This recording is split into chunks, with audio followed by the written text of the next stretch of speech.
বন্ধুরা, কক্সবাজার ঘুরতে হলে আপনাকে স্থলপথেই যেতে হবে। আর স্থলপথে যদি যান তাহলে অবশ্যই কর্ণফুলী টানেল হয়ে যাবেন। এটা বাংলাদেশ, এটা চট্টগ্রামের গর্ব, চট্টগ্রাম বিভাগের গর্ব, সেই সাথে বাংলাদেশের গর্ব কর্ণফুলী টানেল।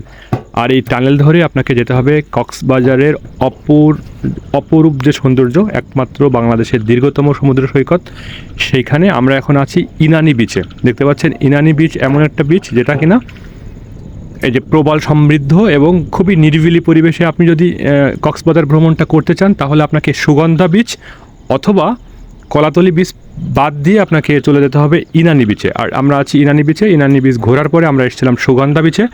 সুগন্ধা বিচের পাশে আছে আপনার কলাতলি বিচ। এখানে গোসল করতে বেশ মজা লাগে, মানুষের সাথে সবাই মিলে আমরা আনন্দ করেছিলাম। সামান্য সময়ের জন্য কক্সবাজার ঘুরে আসলাম। আপনারা সময় পেলে অবশ্যই যাবেন। একমাত্র পর্যটন সমৃদ্ধ বাংলাদেশের অন্যতম সমুদ্র সৈকত, সেখানে অবশ্যই স্থলপথে যাওয়ার চেষ্টা করবেন। কর্ণফুলী টানেল ঘুরতে ভুলবেন না, বাংলাদেশের গর্ব দেখতে ভুলবেন না। বাংলাদেশে আমরা সব সময়ের জন্য একবার মন ভালো করতে হলেও একদিনের জন্য বা 5 ঘন্টার জন্য হলেও আপনি কক্সবাজারে ঘুরে আসতে পারেন, যেটা কিনা চট্টগ্রাম কর্ণফুলী টানেল হয়ে আমরা গিয়েছিলাম। তো ভালো থাকবেন সবাই, দেখা হবে নেক্সট কোনো ভিডিওতে। ভালো থাকবেন সবাই, আসসালামু আলাইকুম। ভিডিওটি লাইক, সাবস্ক্রাইব এবং শেয়ার করতে বলবেন না। ধন্যবাদ সবাইকে।